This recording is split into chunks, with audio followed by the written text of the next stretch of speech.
Hello दोस्तों।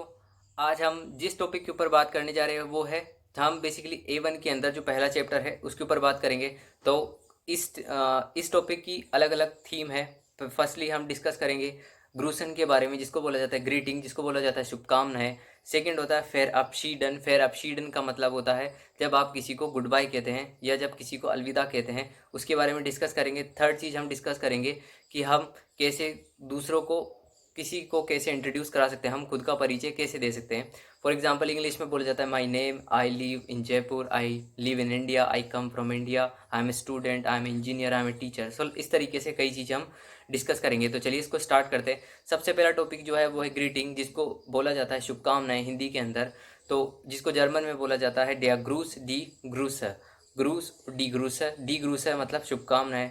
हम उसके बारे में डिस्कस करते हैं। तो सबसे पहले अगर सुबह का टाइम है तो आप बोलेंगे गूटन मॉर्गन, गूटन मॉर्गन।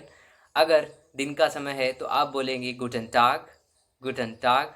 अगर शाम का समय है तो आप बोलेंगे गूटन आबंट, गूटन आबंट। फोर्थ है आपका, अगर शुभ रात्रि है, अगर रात का समय आप किसी को अलविदा कह रहे हैं तो आप बोलेंगे गुड नाक्ट। अब हम सेकंड चीज़ के ऊपर बात करते हैं, वो है कि हम कैसे किसी दूसरे को अलविदा कहते हैं। तो सबसे पहले आता है, सबसे पहले आपने सुना होगा एक जर्मन में वर्ड जिसको बोला जाता है च्यूस। च्यूस बेसिकली इसका मतलब होता है बाय। और एक जो वर्ड होता है शुभ रात्रि, अगर आप किसी से अंतिम बार मिल रहे हैं तो हम बोलते हैं ज़्यादातर रात के समय पे गुड नाक्ट, गुड नाक्ट। तो इस तरीके से ये है, इस तरीके से हम किसी को इंट्रोड्यूस और अलविदा कह सकते हैं। और इसी के साथ साथ एक होता है इनफॉर्मल तरीका। इनफॉर्मल तरीके में हम क्या करते हैं, किसी को भी हम क्या कहते हैं, या तो हम बोलते हैं हेलो, अगर हम अपने दोस्तों से मिल रहे हैं तो हम बोलते हैं या तो हाय जर्मन में, या सेकेंडली बोलते हैं हेलो। इसके अलावा हम जो यूज़ करते हैं वो बाय के तौर पे अलविदा कहने के लिए हमको बोलते हैं चीज़ या ऑफ विडाजेन। ऑफ विडाजेन, ऑफ विडाजेन का मतलब होता है कि हम आपको फिर से देखेंगे, उसका मतलब है। लेकिन उसका एक्चुअल में अगर आप ट्रांसलेट करते हो तो ऑफ विडाजेन मतलब हम फिर मिलेंगे, जिसको हम इंग्लिश में बोलते हैं सी यू सून। उसी तरीके से जर्मन में बोला जाता है ऑफ विडाजेन। अब आपको मैं दो टर्म होती, एक होती है ऑफ विडाजेन और एक होती है ऑफ विडा ह्यूरन। सो बेसिकली जब भी आप किसी भी पर्सन से फिजिकली मिलते हैं, जैसे फेस टू फेस अगर किसी से मिलते हैं तो आप बोलेंगे ऑफ विडाजेन। अगर आप किसी पर्सन से फ़ोन पे बात कर रहे हो, उसको अलविदा कह रहे हैं, तो उसको बोलते हैं ऑफ विडा ह्यूरन। ह्यूरन का मतलब होता है लिसन, मतलब आप उसको दोबारा सुनेंगे। तो ऑफ विडा ह्यूरन का मतलब होता है बेसिकली आप अगर किसी पर्सन को आप अलविदा कह रहे हैं फ़ोन के ऊपर, अपने टेलीफोन के ऊपर, तब आप उसको कहेंगे ऑफ विडा ह्यूरन। अब हम जिस चीज़ के ऊपर बात करते हैं कि अब दूसरी चीज़ आती है कन्वर्सेशन। ये तो था इंट्रोडक्शन पार्ट, जब भी आप किसी से बात करते हैं। दूसरा आता है कि अगर फॉर एग्जांपल अगर किसी का आपको हाल चाल पूछना है कि आप कैसे हैं, तब आपको उसका कैसे जवाब देना है। तो बेसिकली उसकी भी दो तरीके हैं। पहला होता है फॉर्मल तरीका, एक होता है इनफॉर्मल। फॉर्मल मतलब औपचारिक। औपचारिक का मतलब होता है जब आप किसी बड़े से बात करते हैं या किसी अनजान व्यक्ति से बात करते हैं। तो सबसे पहला जो प्यारा सा वर्ड है जर्मन के अंदर, पहला पहला वर्ड है फॉर्मल के अंदर, वो है वी गेट एस ईनन। वी गेट एस ईनन मतलब कि आप कैसे हैं। उसका जवाब आप दोगे, उसके तीन तरीके से आप आंसर कर सकते हो। पहला होता है जिए गुड, जिसका मतलब होता है बढ़िया। सेकंड होता है गुड मतलब बढ़िया। जिए गुड का मतलब होता है बहुत बढ़िया।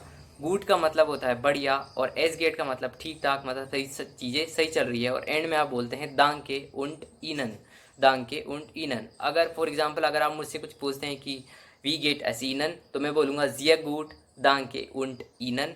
अब यहाँ पे ईनन क्यों आ रहा है, ईनन बेसिकली यहाँ पे जी फॉर्म में आ रहा है। ईनन है जी का जो अकुजाटिव फॉर्म है वो है। तो ईनन बेसिकली जी को रिप्रेजेंट करता है। और जी हमेशा कब यूज़ होता है जर्मन में, जब भी हम किसी बड़े को रेफर कर रहे हैं, जब भी हम किसी बड़े से बात करते हैं तो उनकी रेस्पेक्ट के लिए हम जी का यूज़ करते हैं। तो जी को जब अकुजाटिव, ये एक तरह की एक अकुजाटिव पेजोनाल प्रोनोमन है, यहाँ पे एक पर्सनल प्रोनोमन है ईनन।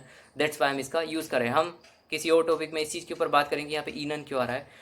और सेकंड तरीका होता है इनफॉर्मल। इनफॉर्मल का बेसिकली क्या होता है, उसमें बोला जाता है वी गेट्स, वी गेट्स।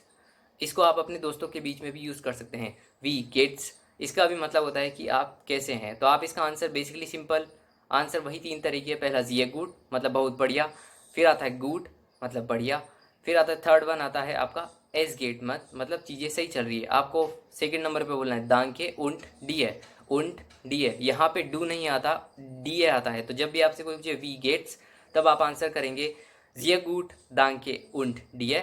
आपको ध्यान रखना होगा कि फॉर्मल में हमने यूज़ किया उंट इनन, मतलब आप कैसे हैं, रिप्लाई में पूछा हमने।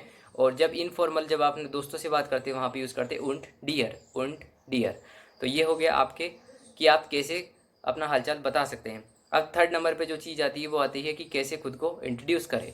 अगर आप A1 लेवल एग्ज़ाम देने की प्रिपरेशन कर रहे हैं तो आपकी स्पीकिंग के अंदर गोई थे एग्ज़ाम के अंदर ये ज़्यादातर जो क्वेश्चन है ज़्यादातर पूछा जाता है, तो आपको केयरफुल रहना पड़ेगा यहाँ पे।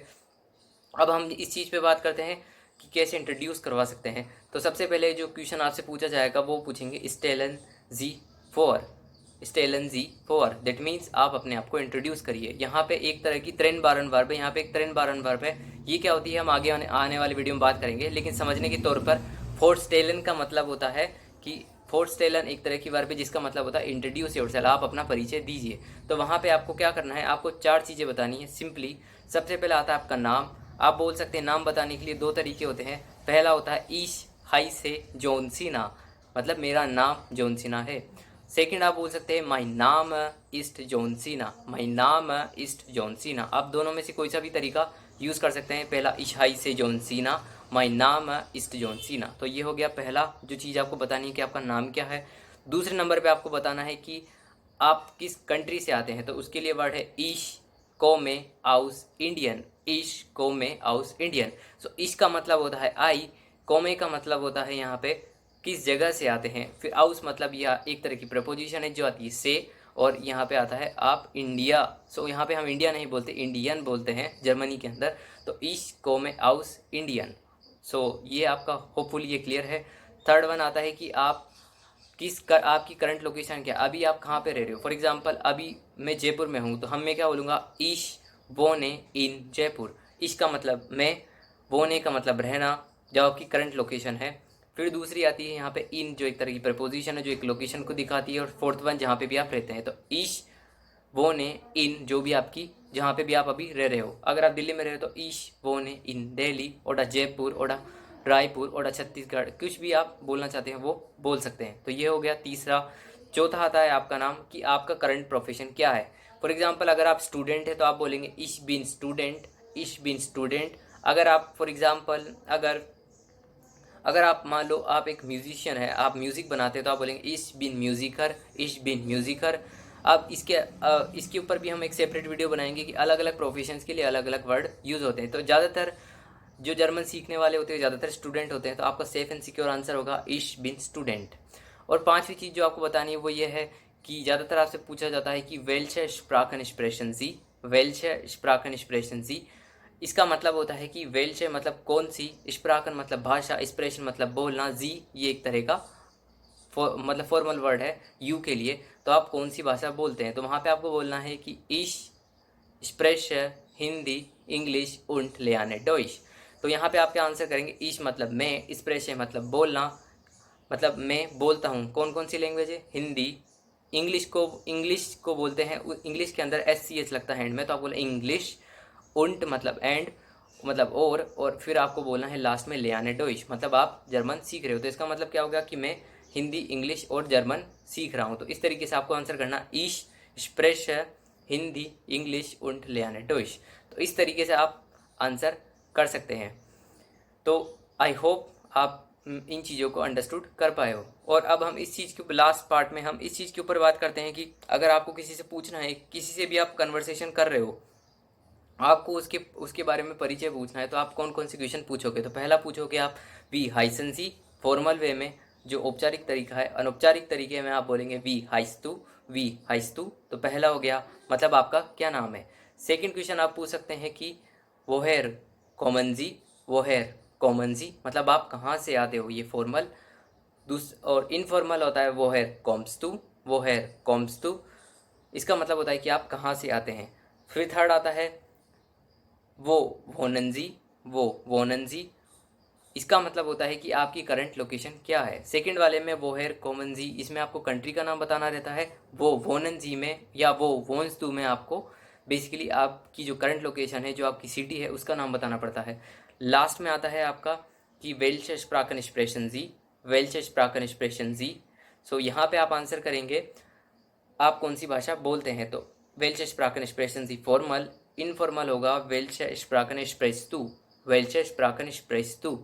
सो यहाँ पे आपको अपनी भाषा के बारे में पूछ रहे हैं आप किसी से भी, तो आप ये पूछ सकते हैं। और अगर आपको किसी की प्रोफेशन के बारे में पूछना है तो आप पूछ सकते हैं कि वस बिस्तु फोन बेरूफ, वस बिस्तु फोन बेरूफ। दिस इज ये इनफॉर्मल, और एक होता है फॉर्मल, वस जिंजी फोन बेरूफ, वस जिंजी फोन बेरूफ। इसका मतलब होता है कि आप बाय प्रोफेशन क्या है।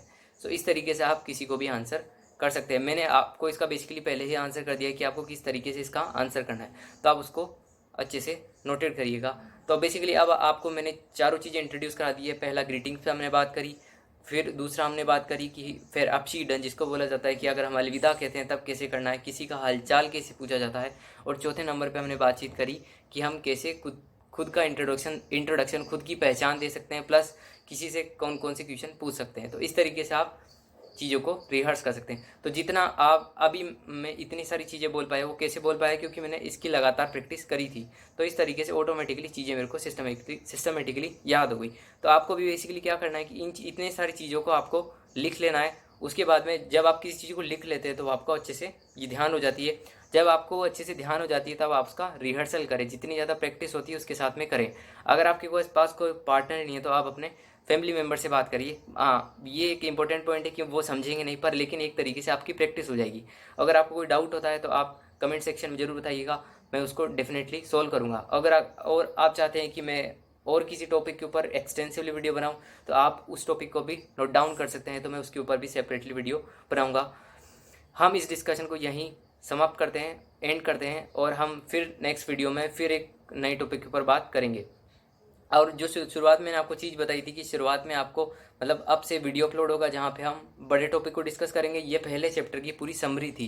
मतलब ज़्यादातर इस लेवल पे आप इन चीज़ों के बारे में ज़्यादा डिस्कस करते हो, तो मैंने उस चीज़ को इसमें एक्सप्लेन कर दिया। अब हम नेक्स्ट चैप्टर सेकंड चैप्टर में जो जो इंपॉर्टेंट चीज़ें होगी उन सब टॉपिक को मैं यहाँ पे लेके आऊँगा, ग्रामर के टॉपिक, और उनको हम डिस्कस करेंगे। और रील्स में हम छोटी छोटी चीज़ों के ऊपर बात करेंगे अब, और डेली बेसिस पे हर एक वीक के अंदर वीडियो और रील्स अपलोड होते रहेंगे कंटिन्यूसली। आप उनको चेकआउट ज़रूर कीजिएगा। अब हम नेक्स्ट वीडियो में मिलते हैं, तब तक के लिए आप अपना ध्यान रखिए। Bye, take care.